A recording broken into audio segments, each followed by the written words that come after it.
morning. Good morning. And assalamu alaikum.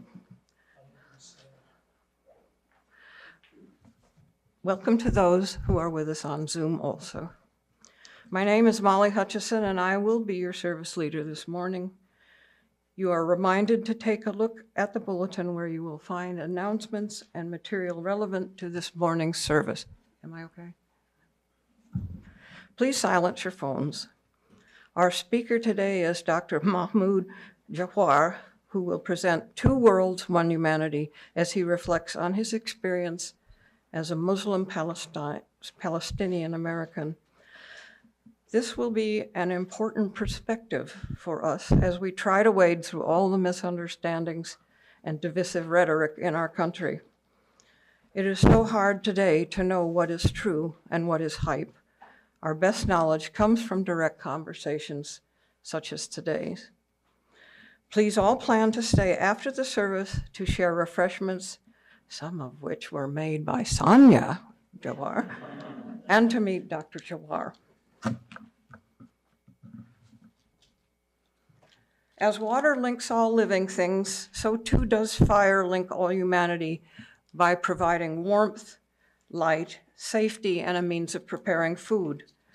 Our UU symbol of the flaming chalice calls us to unity and service.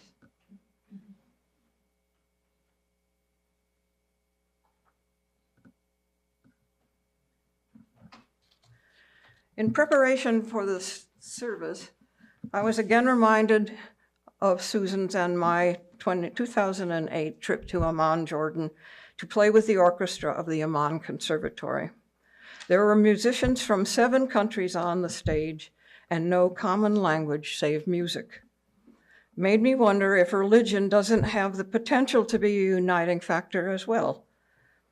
Well, we can all see that religion is one of the most divisive aspects in the world, even though a potential is still there. Perhaps especially in the great 3 Abrahamic religions of Judaism, Islam, and Christianity, where so much discord lays, a seemingly hopeless dream.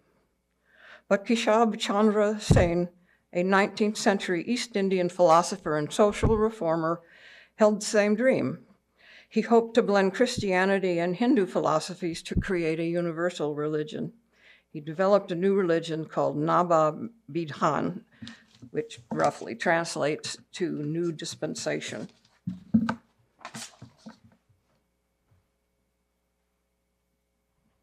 I will read you now a reading from Bidhan, titled, Unto the Church Universal. Unto the Church Universal, which is the depository of all ancient wisdom and the school of all modern thought, which recognizes in all prophets a harmony, in all scriptures a unity, and through all dispensations a continuity, things that continue. Continuity, there we go, beg your pardon, which abjures all that separates and divides and always magnifies all that unifies and brings peace, which seeks truth in freedom, justice in love, and individual discipline in social duty, and which shall make of all sects, classes, nations, and races one global community. Unto this church and unto all its members, known and unknown throughout the world, we pledge the allegiance of our hands and heart. Harley has a story for all ages for us. In the heart of Damascus, in the year 1899, there was a photograph of 2 men, one riding on the back of the other. This photograph captured a bond forged from hardship and heart. One of the men was Samir, a Christian storyteller. The other was Muhammad, a blind Muslim vendor. Both orphans sharing a single small room and a life of interdependence that defied physical limitation. Every day, Samir rode on Muhammad's back, guiding him through the maze of city streets with his voice. In return, Muhammad carried him step by step to the cafe where Samir enchanted patrons with tales of 1001 nights. Just outside, Muhammad sold bobalas, little treats, and listened always to his friends' rich stories. They were two halves of a whole. One could see and one could walk. Together, they moved through life. Then one day, many years later, Muhammad awoke to find that Samir had passed away. For 7 days, Muhammad wept beside the empty bed. When someone asked him how they had lived so closely despite coming from different faiths, Muhammad touched his chest and simply said, "Here, we are the same." May Muhammad's and Samir's spirit of friendship be a real inspiration today when we need to reach out to each other more than ever across differences of ethnicity, religion, political differences, and all other barriers. May we be reminded that we all need one another, that despite outward differences, in here, we are all the same. I am giving the privilege of introducing Dr. Jawhar to our own Tom Parrish. Thank you, Molly. That's almost exactly right. The reason I asked to be able to do this was I got to know Dr. Jawhar when I was laying on the table, coming to from one of those lovely cocktails that they give you, and you just basically, sort of smiling out of it. The discussion was on, I was hearing into it, someone had done something that the whole team disapproved of on a family matter. But what I woke to was Dr. Jawhar's talking on it, and he was expressing his opinion on family and faith, not in a sententious way, not in a didactic way. And if you allow me to say this, because I don't know the word, it was almost a matter-of-fact, passionately way of the way he looked at his family and his faith. And when I heard that, I said, we got to have this guy. We got to have this guy come here and talk. So on that note, I'll say Dr. Jawhar will share with us two worlds, one humanity, reflections on being a Muslim Palestinian American through the lens of common humanity. Dr. Jawhar has seen the similarities of faith throughout his life. Born in Richmond, Virginia, Dr. Mahmoud spent his early years in this country before moving to the occupied West Bank near Jerusalem. He attended the Quaker Friends Boys School in Ramallah before transferring to a private Christian school in occupied East Jerusalem. Returning to Virginia, he earned a Bachelor of Science from Old Dominion University and continued to Eastern Virginia Medical School to receive his medical degree. His wife Sonia was born and raised in Jerusalem, and they continue to have strong ties to family in Palestine. Their two sons, born in Virginia, lived with them in the occupied West Bank for 10 years before returning to VA. And if I may add, I believe your parents still live in the area, do they not? They do. I remember that from the discussion. And lastly, several of us in the congregation have benefited from his services. Mine was on my arm. I won't discuss the others. And with that, Mike.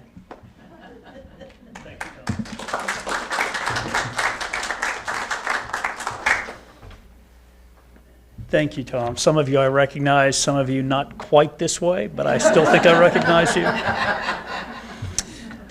So the reading I chose concerning the topic that we decided to discuss was from Khalil Gibran, or the Prophet. He's an interesting person. I'm sure you know more about him than me, but he was raised in Lebanon, or started his life in Lebanon, amongst Christians and Muslims. And a number of the things that he has learned and has presented in his poetry and his works shows what I feel is a key component, and we'll discuss further, that there are more similarities than differences in humanity. And if we spent more time focusing on the similarities opposed to the differences, not only would the world be a better place, but we each individually would be better people. So the poem that I've chosen is called On Religion.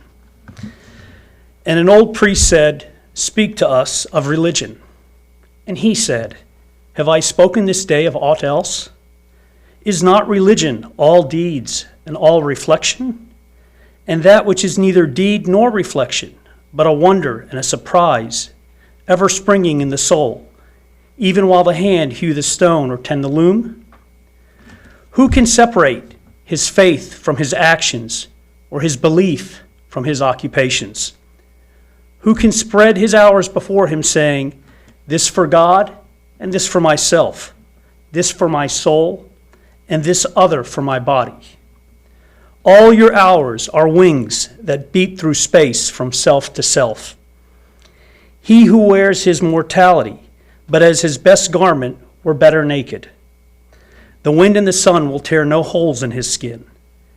And he who defines his conduct by ethics imprisons his soul, his songbird in a cage. The freest song comes not through bars and wires. And he to whom worshiping is a window, to open, but also to shut, has not yet visited the house of his soul, whose windows are from dawn to dawn. Your daily life is your temple and your religion. Whenever you enter into it, take with you your all. Take the plow and the forge and the mallet and the lute, the things you have fashioned in necessity or for delight. For in reverie you cannot rise above your achievements, nor fall lower than your failures. And take with you all men, for in adoration you cannot fly higher than their hopes, nor humble yourself lower than their despair. And if you would know God, be not therefore a solver of riddles. Rather look about you, and you shall see him playing with your children. And look into space, you shall see him walking in the cloud, outstretching his arms in the lightning and descending in the rain. You shall see him smiling in flowers, then rising and waving his hands in trees. So I gave a lot of thought about this as I was going to come to this topic as Marley and time came on. There's just so much in what is most meaningful to the congregation. I've kind of come to a summary which I think would be beneficial for you, but as I was going through this, I also found that it was important that it was beneficial for me. And I think that's something that you recognize whenever you're trying to take something to show, well, this is my perspective or my representation or my experiences. When you sit back and try and categorize them or put them in a chronological or organized way, that's not the way life is. It just isn't. When I was younger, and my children may attest to it now, I'll say, look, you need to do A, B, C, and D in a linear approach. It just doesn't work that way. So bear with me, and then after this is over in the discussion or questions and answers, I want you to please feel free for the questions or the concerns or the things that are important to you that I can help. I may be on topic, I may be off topic with this, but the important thing is whatever we can gain from each other and learn from each other. And it is I'll be honest, it's a two-way street. I'm looking to gain from this as well. I want to thank the Unitarian Universalist Fellowship of the Rappahannock for the invitation to speak here today. I specifically want to thank Tom Parrish for the original invite and the background information, and I want to thank Marley Avant for her guidance and assistance on topic selection and logistics. I'm not a theologian. I don't profess to be. I am not learned as a Muslim. I am not an imam at a masjid. I have taken Islam to provide for me, the structure and guidance on how to be the person that I want to be. I use it as a structural issue, purpose issue, where I do have a faith and a belief in the tenets of Islam. I'm constantly learning how much I do not know. I thought I was way smarter than I was when I was 18. I realize how, for lack of a better word, not smart that I am now. My primary focus at this point in my life is to try to improve personal growth. When I was young, I wanted to change the world to fit the way that I thought it needs to be. Now, with a little bit more mileage underneath my belt, I recognize that who am I to judge? I've found something else as time has gone on and as the years have gone on, that people who value humanity are so much more the same than different.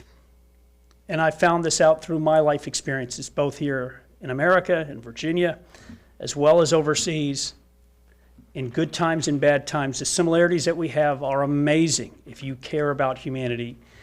The differences are so small. As I was reading the Unitarian Universalist 7 Principles to my wife, we were both nodding in agreement as we were going through them, going, okay, yeah, we get that. Where's the difference? You could take those 7 principles and pull them out of teachings in Islam, and they would fit. You wouldn't need to adjust them. Does it encompass every aspect of Islam? No. Does Islam cover every aspect of the Universalist? No, it does not. But you could take those same principles and they are there. I strongly believe in the quote, "Don't tell me what you believe, show me how you treat other people, and I'll tell you what you believe." It has been deeply offensive and a learning experience for me. There's a saying in Muslim speeches, one of the things the Imam will say is, "I give advice to you and advice to myself." I like that component. When we learn something, it's not just to share with others, it's to learn for ourselves and to reflect on how much sometimes that what we say is not necessarily what we do or the way that we look at things. That's where the self-improvement should be. The Islamic version of the Golden Rule, or one of them, was the Prophet, peace be upon him, said, "Help your brother, whether he is an oppressor or he is the oppressed." Most interpret the word brother in that saying to imply any person, and not just your biologic brother or not just your brother in the religion. The companions of the Prophet asked him, it is right to help him if he's oppressed, but how should we help him if he is the oppressor? And the Prophet, peace be upon him, replied, by preventing him from oppressing others. So the obligation technically, or not just technically, in life, is not just to do what we think is right for us. We should care about the person who is doing what we think is wrong to us and try and see what we can do to improve them to do which is what's right for him or her. In my early life, I was born a Muslim. I didn't think about it on my first day of life. I didn't think this is a faith I want to follow. This is what I was born into. My parents were Muslim. From a practical standpoint, early on in my life, it meant 2 major issues. A, no Christmas, which means no Christmas presents, not getting to enjoy. That was a biggie. Grew up in Virginia outside of Richmond. It's a fact. You know, as December would come around, all the kids in school were getting excited. And what are you doing? What are you getting for Christmas? Nothing. We don't celebrate Christmas. And then the second was the month of Ramadan, the month of fasting. In Ramadan, I'm sure, as some of you are aware, we avoid food, liquid, no water, no food from sunrise to sunset. The month of Ramadan changes by about 10 days every year because it's based off of the lunar calendar. And early on, it would hit while we were in school. I probably started fasting for school time when I was about 7. And initially then, there was not as much awareness for the Islamic faith in the Richmond area. It wasn't hard as a child, really. I don't remember it being particularly difficult, but it was awkward. You'd go to recess, you'd go to lunchtime. You know how they would line us all up in a row. We'd go to the cafeteria, and then you would just not go on the line for food and sit down with your friends. Once it became aware to share, my parents shared with our teachers, they would say, okay, if you want to go to the library to read a little bit or sit back on a table on your own. So those were the main issues that we noticed as a child growing up before I had any concept of spirituality. It was just practical concerns of saying you're different. If the school lunch had a pork product, you would look at it and you wouldn't eat it. It was really just for lack of a better word, the technical aspects of the religion as opposed to understanding the spirituality and where we're going with this. Also, because of my ethnic background, that was intertwined directly. Being of Palestinian descent, my father was born outside of Jerusalem. I'm 4th generation American. My great-grandfather served in the U.S. military and is buried in a military cemetery in Buffalo, New York. But still, the Palestinian component and the ethnic component in particular after the occupation has played a role, and I took it as a child that, well, Palestinians are Muslims. which I think is what a lot of people even to today take it. Didn't know any better, and as a kid, that's what I thought. All of that changed when I went to live overseas. So I went to visit for the first time at age 10. My grandparents had gone to live back a year before in 1979. Went back to visit again in 1982, and in 1984, in the attempt to get us exposed to the cultural and religious aspects of the Palestinian people, we went to live there. I lived there for actually only a total of 3 years straight. I was placed in a private school, the Friends Quaker School in Ramallah. So you've got a Palestinian American, raised an American, Muslim, going to a Quaker school in Ramallah. And the religious component of the school was, if there's nobody from the Friends system over here, was not a huge component of it, but it was a great service. It was predominantly, I would say, approximately 70% Muslim, 30% Christian that were at that school. The first thing I noticed at that point at age 14, nobody focused on the religion. We were kids. We were going to school. These were classmates. We just thought we shared some of the same talk, what music we liked. Most of us, there was about a quarter of us who had lived in America. We'd bring our American footballs and throw it in the yard and play basketball. No discussion really and focus on the differences of religion. And so that was an eye-opener for me that Palestinians aren't just Muslims, we're Christians. And the faith wasn't an impediment to our relationship. After a year, I moved to the Jerusalem Mantle Academy in Jerusalem. That was different. That was run by an evangelical minister from Lubbock, Texas, Dale Hood. That was an experience. We'll leave that for another topic or outside because we want to talk about the unity. The thing that did not change was the breakdown of Muslims and Christians in the school. Again, probably about 70 to 80% Muslim, 20 to 30% Christian. When we had the class election, we elected a Christian as our class president because we didn't think of him as a Christian. We didn't. We didn't think of him. He didn't think of us as Muslims. He was the guy that got along with everybody, and he was the one that should be there. A couple of points to show in terms of now getting back to our experiences in the unity on how I've evolved along this with my thought process.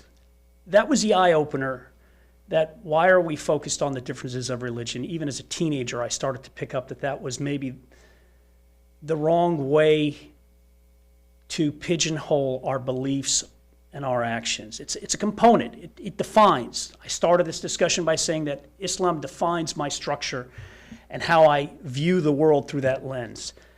But it also provides me the tools on how to view other people in a positive light. Two issues.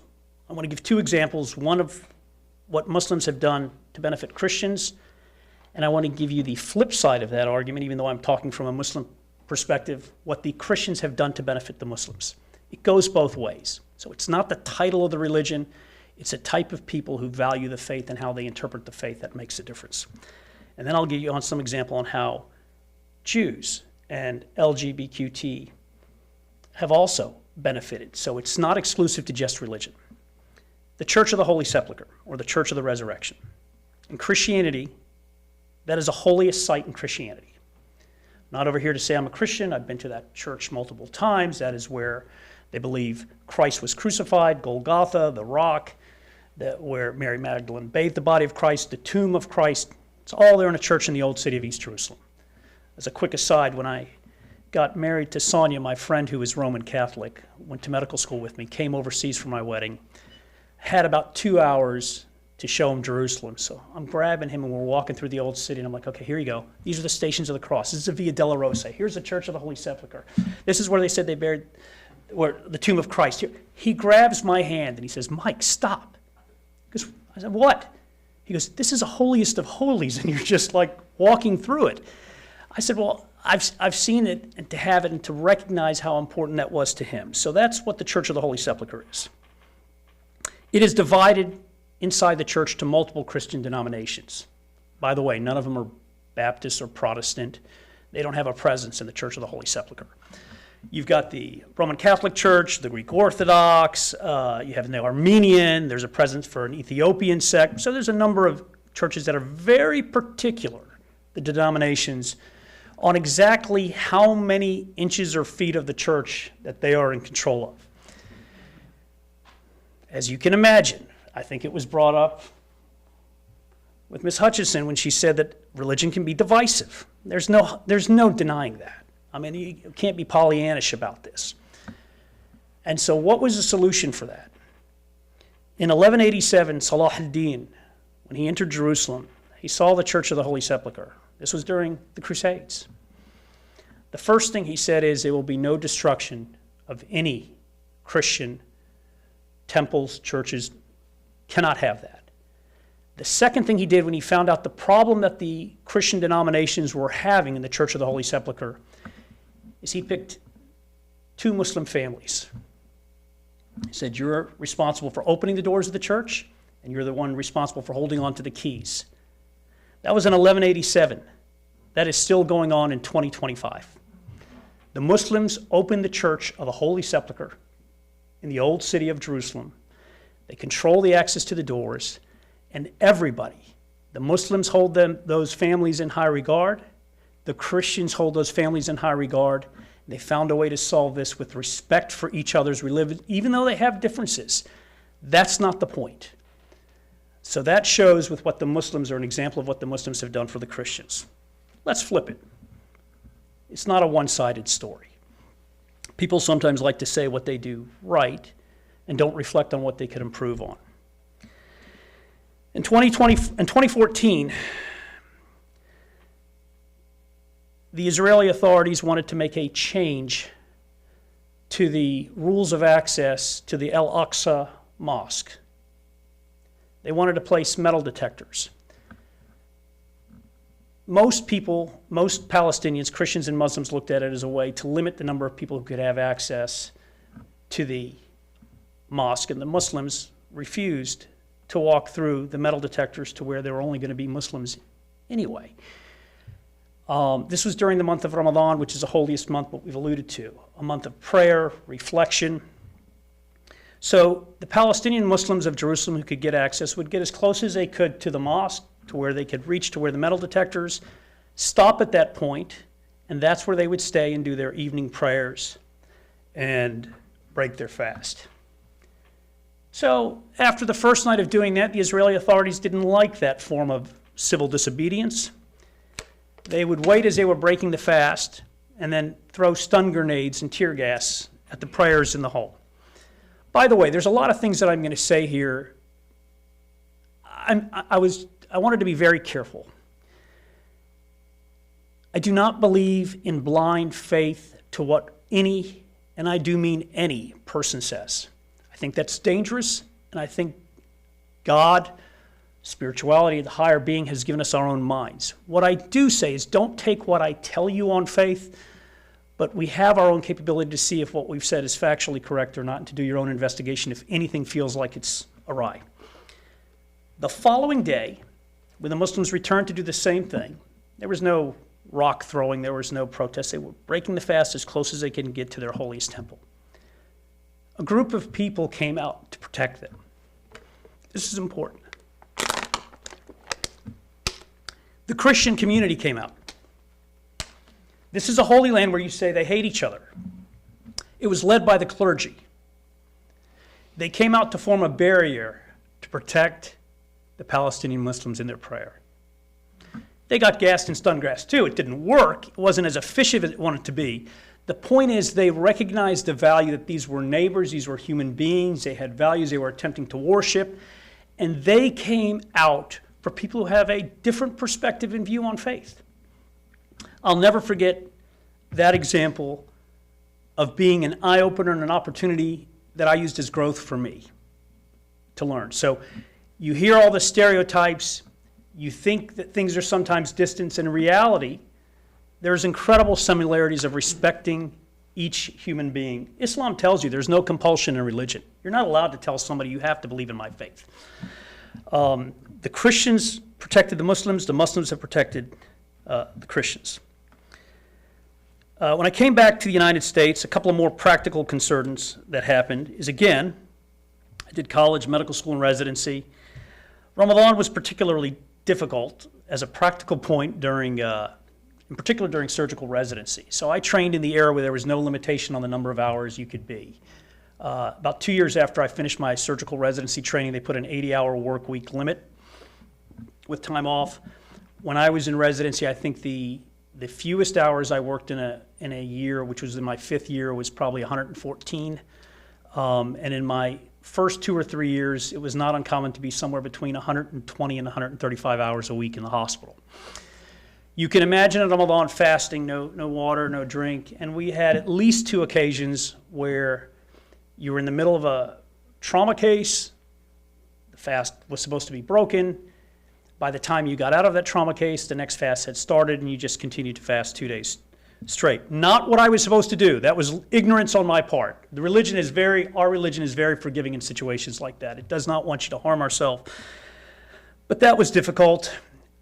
There was some inherent negativity from some people. I think when I was at that age, I was a little bit more sensitive to now, and I think really the primary issue, that was secondary to ignorance.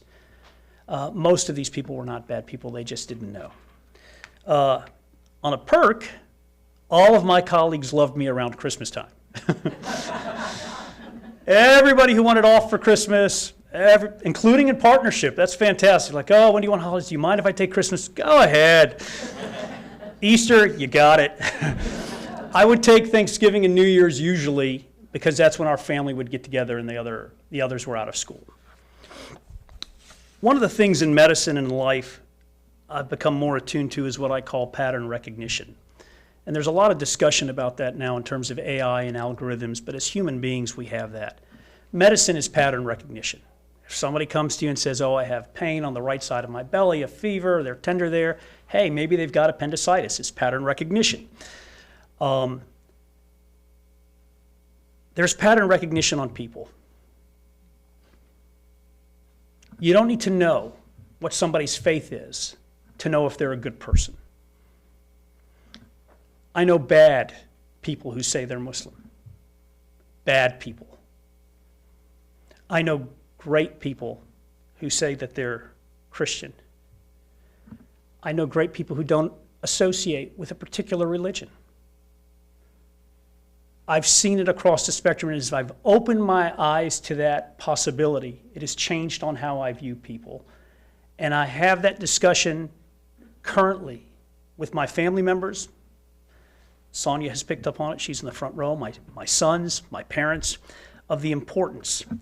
Muslims practice, as a Muslim, what guidance does the Quran or the stories of the Prophet, peace be upon him, called hadith, how should we assess a situation? As a Christian, what would Jesus do? As a human being who cares about humanity, what should we do? And for most situations, the response is the same. We don't focus on that because we want to get lost in the title. The response is the same. Good people do good things. Last and the most recent one, which has included even a broader spectrum with that, what's happened in Gaza in the last 2 years. So as the genocide in Gaza has unfolded, it's deeply affected me as a Muslim, as a Palestinian, and as a human being. Initially, really, I had just disbelief. Even somebody who, again, it's not Pollyannish, but I was disbelief that this could be going on and be allowed to continue as it was being live streamed. Not necessarily in Western media, but if you wanted to look and see it, it's out there. It's not hidden, it's not doctored, it's not literally live streamed, minute by minute from sites that you could see. One of the things that people who were concerned about in our community in Tidewater did was have a weekly protest. It's on Brambleton Avenue, a block or two away from the federal building. And essentially what we were doing at that weekly protest was signs and standing and sometimes with chants, just on the sidewalk, never anything fancy, certainly not anything violent. Ceasefire now. Some was trying to be informative. 20,000 children have been killed. Healthcare, 1,700 healthcare workers have been killed. This is wrong. stop this. These protests have shown me the worst and the best in humanity. It's amazing how you can go from 1 minute going, that's horrible, to a 1 minute going, that's unbelievable. The worst, people passing by, a lot of one-fingered salutes, opening the window to curse at us, and we're saying ceasefire now. We're not saying kill somebody or do this. The fact that that venom could be shared to that shows, at least as a society and as a race, we have a lot to go. My father, 72, 73, 74, I'll get it wrong now, he's 74 years old. He's sitting there on a lawn chair, somebody passes by, hits him with an egg, sitting down just at a protest. They didn't care who it hit somebody. But there was an incredible amount of positive. People blowing their horns. I learned that this is apparently the heart emoji that you do. That's not something that I would use. Get picked up from my kids. Then the best of people. Do you know who was standing next to us in these protests? This is what has changed, reinforced my belief in humanity, which I still have. Typically, standing next to me is a Jew. He's not from this area, I won't give much, but went to UNC. He shows up to this protest. And, you know, initially in the first week, you're just kind of incredulous. Why are you here? I mean, thank you, but why are you here? He goes, because it's wrong. Catholics, Quakers, veterans, LGBTQIA+. They are all present because this is wrong. It's also humbling. It's also humbling. I wasn't necessarily there for all those other causes. I didn't consider them mine. I had less of a view of humanity. This has taught me a wider view of humanity from their activities and what they've done. When you think about it, you know, I was looking at it and saying these are not quote unquote their people, but in reality, it is their people because we are one people. So in conclusion, we are all human. Whatever path we choose to express our humanity, we are all human. I have chosen the path and been raised in the path and have learned in the path and found a comfortable place in the path as a Muslim. That in no way excuses me to ignore the humanity of anybody else who is not in the exact same faith and belief and systems that it's the opposite. If I follow the true teachings of Islam, I have to include that. This means really learning. That doesn't mean you necessarily need to adopt their values, but you need to interact and you need to try to, quote, as my son would say, meet people where they are. That's empathy, guys. That means this is what I know and this is what I think and this is what I know. And this is why I know I'm right or believe. That's not productive. What is your take on this? What is your belief? How do you think this way? Why do you feel the way that you feel? It may change how you feel about something if you really care. Finally, I just wanted to end with one of the quotes that I had. Since I did a reading on Khalil Gibran, I'm going to end with a quote from him that's in there. I love you when you bow in your mosque, kneel in your temple, pray in your church. For you and I are sons of one religion, and it is of the Spirit. Thank you.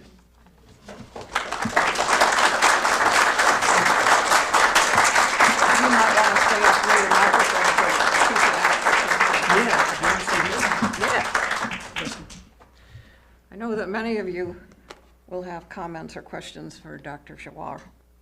Please raise your hand and wait for me to give you the microphone so that all may hear the questions. And nothing is off topic. It doesn't need to be about what this topic was, guys. Whatever I can help you with, understanding that I'm not a theologian, but anything that I can help you with. It reminds me of one of my favorite things to tell myself when I'm pissed off at somebody is, I don't know. I just don't know. I don't know what they're going through. We don't. And half the time I don't know what I'm going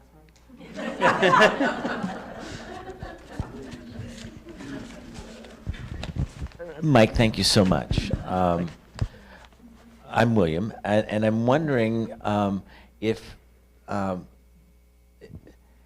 you told your story, the fact that you had lived in the different cultures, particularly in relation to the mixtures that are present, do you think that that was a significant impact? Was that in terms of how you see things, because you lived amongst it and saw the stories that you saw?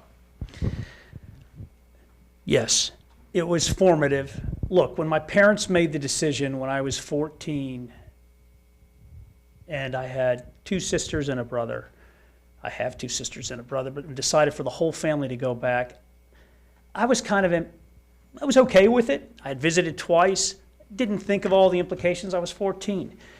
And how formative that would be, not just at that time, but at this point. And part, certainly not the entirety, of why my children have spent some time overseas was to also hopefully expose them to experiences, even at a tender age. You're so afraid. As a parent, I don't recognize, as a kid, I didn't think of it. As a parent, I do. You're so afraid of the risks, but you value the benefits so much to making them members of humanity. And to be members of humanity wouldn't allow them just to grow up as quote unquote a doctor's son where they have what they need. They need to recognize and to see that it's different. And there's ways of doing it here in the United States, but because of our particular ethnicity and affiliation with Palestine and with the Muslims, and I felt part of that was important. So yes, and seeing, I think, Melanie, when you said it, as opposed to having a Muslim tell me what Christians are, talk to a Christian. What are you afraid of? Let them explain what they have, and then talk to somebody, to a Buddhist. Doesn't mean you have to adopt if you don't feel that that's what you want to adopt. And then the second part of that phrase and seeing that with others is, again, which I have become, I think, better at, but have a long way to go. Learn where the similarities and the positives are. Let's not focus our attention to hate or dislike for the negatives. They're going to be there. My wife will tell you things that she dislikes, I hope not hate, on me. But she'll tell you things that she goes, this I don't. But thank God she looks at the positives. So yes, that was very, very formative. I don't feel like I would be the person I am now if I hadn't lived that experience. Yes, sir. I want to say I was very moved by your speech, and because it has been a problem with me with getting hatred and sort of being torn that way. And I just appreciate what you say and what it's done for me. Thank you. Thank you.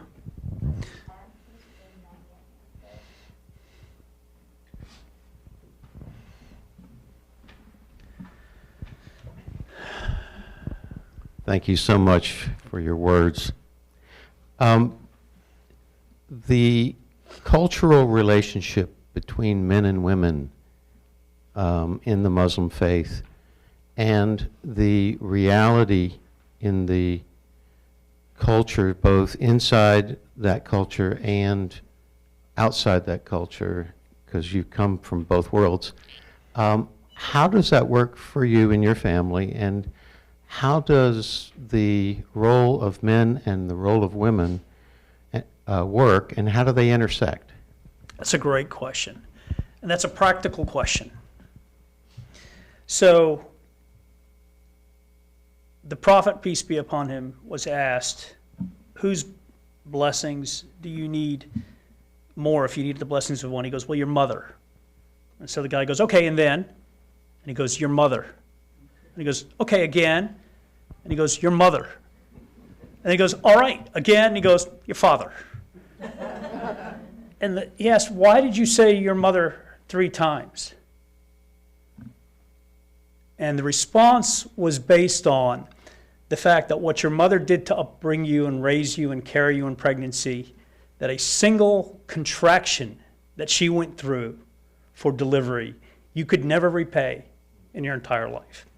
Now, there are two issues that people look at in terms of the position of women in Islam.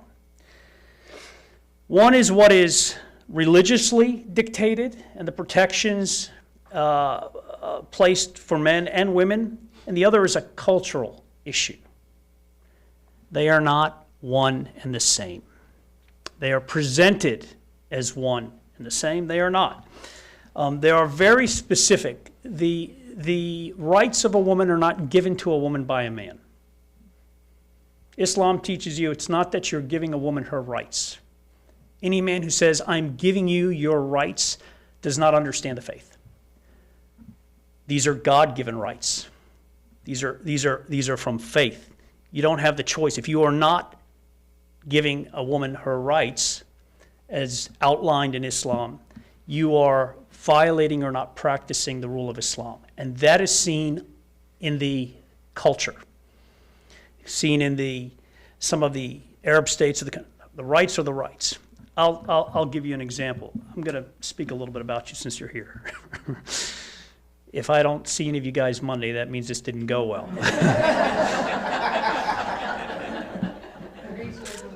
So as we evolve in religion, there was a period of time where I wasn't doing, in Islam, you're supposed to pray 5 times a day. There's a period of time where I wasn't when I was younger. Now I won't miss it because it adds value and purpose, and I believe that it's right for me. My wife wears a headscarf. There was a period of time where when she was overseas and had the headscarf, and we came to the States, and I said, look, if you don't want to wear the headscarf and that's what you don't want to do, it's not for me. It's for... She came back to me about 2 years later and said, I'd like to wear the headscarf because it meant something to her. So I think the interpretation of what we do with Muslims, women's rights, in my opinion, but more importantly, I hope in hers, are well protected in Islam if it's practiced. Just like everything else in religion, with what happens is the a la carte mode. We pick what we like that works in our favor and ignore the others. And so I think when you take it as a whole and realize that this is where things are at, I think we're well served. But you guys can ask her that in the discussion. She's certainly, trust me, capable of discussing on her own and saying what she would want to do with that. Doctor, I'd Sir. like to lead off by saying I'd like to sit down and break bread with you, Thank you. and that would be a pleasure. You invited us to ask hard questions. Please. I have 2. Little background, I was born and raised Jewish. Today I consider myself a man of all religions. I have traveled the world and prayed in mosques with Muslim friends as well as synagogues. I heard you speak today about similarity between Islam and Christianity. I didn't hear you speak today about similarity between Islam and Judaism. That's the first question, if you would. The second question is, I heard you speak about Israel and the Israeli government, but I didn't hear anything from you to distinguish between the Israeli government and Jews. I'll answer the second question first, because I think the second question is key. And I'm glad that you brought that up, and I specifically made sure not to say the Jews prevented this, the occupation by the Jews. That terminology, or the use in terms of the Jews, as I alluded to in the discussion with the protest with the Jews in there has never been, from my standpoint, an issue with Jews. Jews have a long history of being present in the Middle East and including in what is now Israel, or what was Palestine in the past. There is an issue with Zionism. There is an issue with the Israeli government or the state of Israel that's based on a foundation that doesn't allow the Palestinians to have rights for self-determination, to have their own country. There's definitely, that's a political or a national issue, not a religious issue. and a hijacking of that religious issue, and I do use the word hijacking, from any party, be it Muslim, Christian, or Jew, to use that, because once you bring in faith, if you say, God told me I can do A, B, or C to you, or God told me I can have this and you can't, if you're going to follow that line of faith, there's no room for humanity. You're pulling, for lack of a better word, and please don't hold me against it, it's the trump card. I said don't hold it against me. So you're finding a way to say, I don't have to negotiate this. Who's a higher authority? Specifically, the withdrawal of religion and following the concepts in terms of what we're supposed to do with our faith. In terms of going to a synagogue or talking to a synagogue, I have not done that. I've not gone and talked to really a church other than here. But interaction with people who profess the Jewish faith, before I went overseas, as a child, before I was 14, my best friend was Jewish, practicing Jewish. It was irrelevant. Just like I said about with the Christians, we didn't factor that in. Now, overseas in the occupied West Bank, like I said, I won't sugarcoat it either. There were no Jews who outreached to us. The occupier and the occupied are not on equal footing. And the occupier, the interaction for me in the 3 years that I was in the occupied West Bank were soldiers at checkpoints. It's not the faith, and I think it's important that we separate that. But I'll give you an example. When I was 18 and went back for my first year of college, it was the first year of the Intifada in 1988. I landed in Ben Gurion Airport with my American passport, American born. I go to the window for my visa.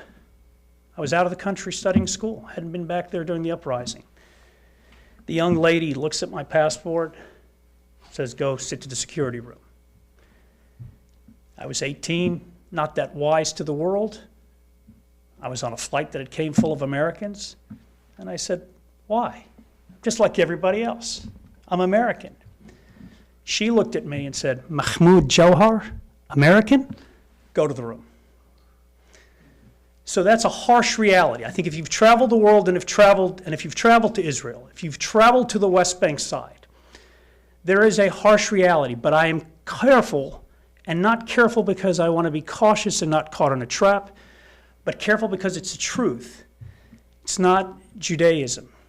If you're aware, and there are plenty of Jews who do not believe in the establishment of the state of Israel as it is.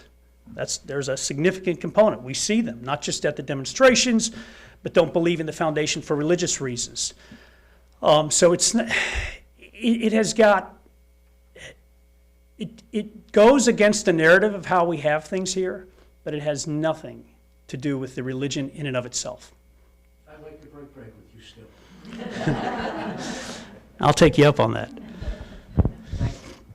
Yeah, thank you very much from your perspective.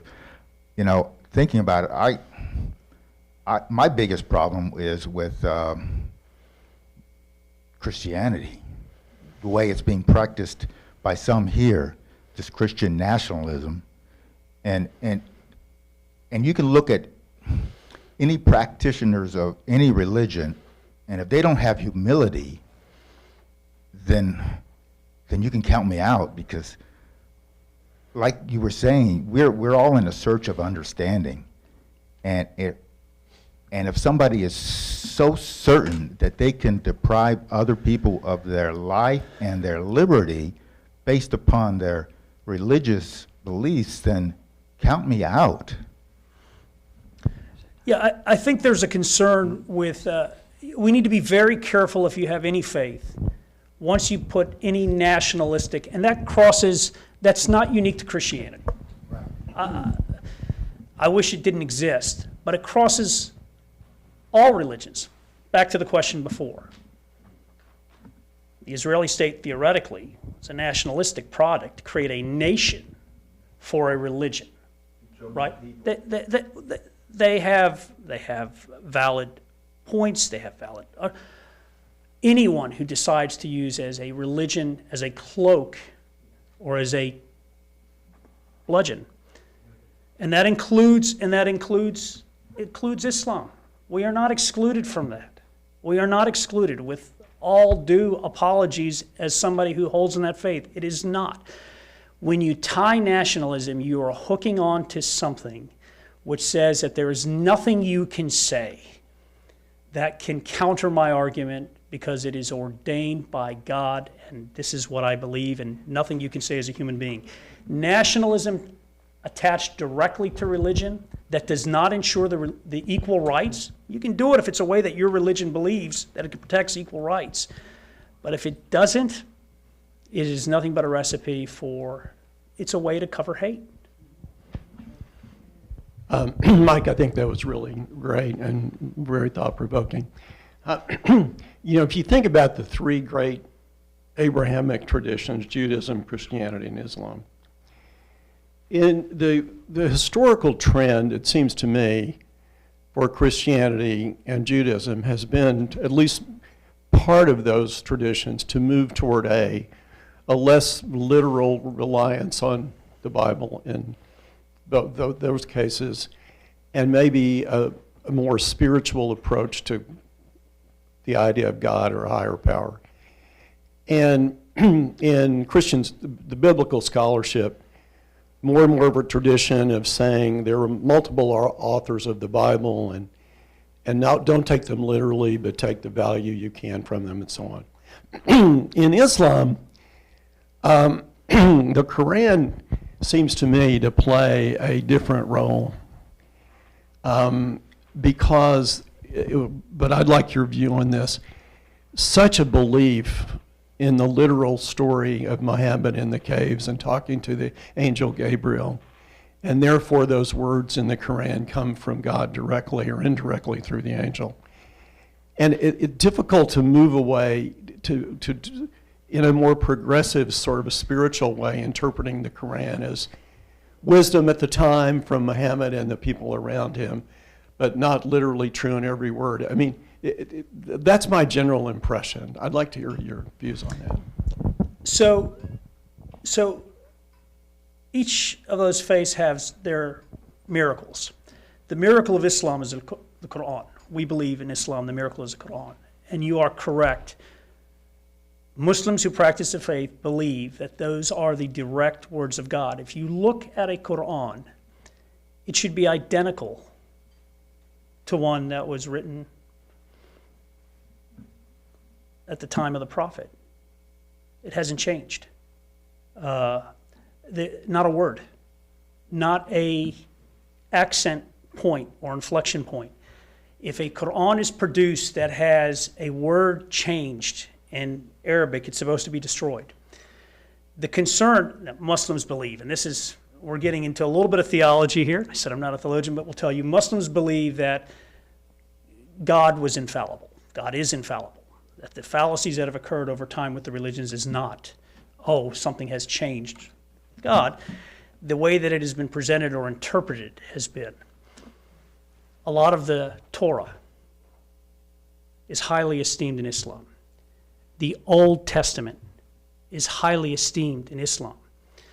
The value of the Virgin Mary, the respect for the Virgin Mary, Christ, the Messiah, in Islam we hold that.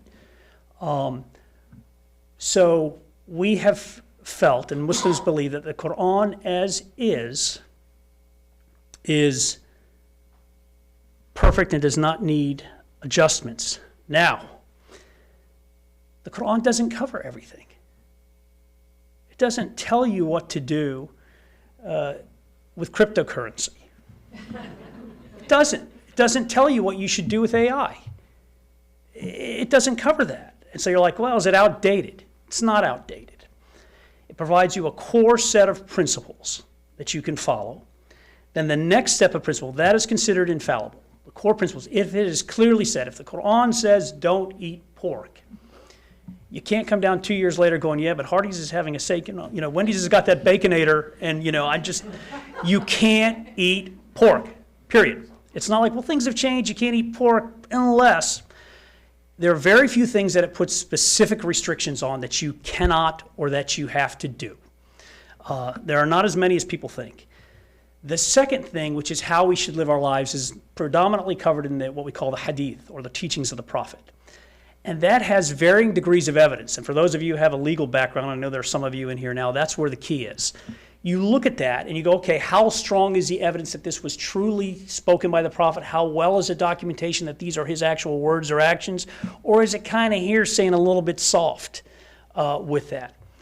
Finally, if that doesn't address the issue, the third issue goes down to what we call the ulama, which are the ones who are highly educated and trained, and the scholars of Islam, to sit down. And then you can get down. And that's why you'll see sometimes where you hear, well, this sheikh said this fatwa, and this guy said something different. Oh man, it's not that the Quran is wrong. It's what they have decided to use and how they have, which angles they've looked at, and potentially, just to be honest, what direction they're trying to shift people into and to manipulate with it. So is it a practical document? I will tell you, with my understanding of the Quran up until now, with what I know, there is nothing that I see in there up until this time that says that, no, I can't deal with this because this is 2025. I've not come across that.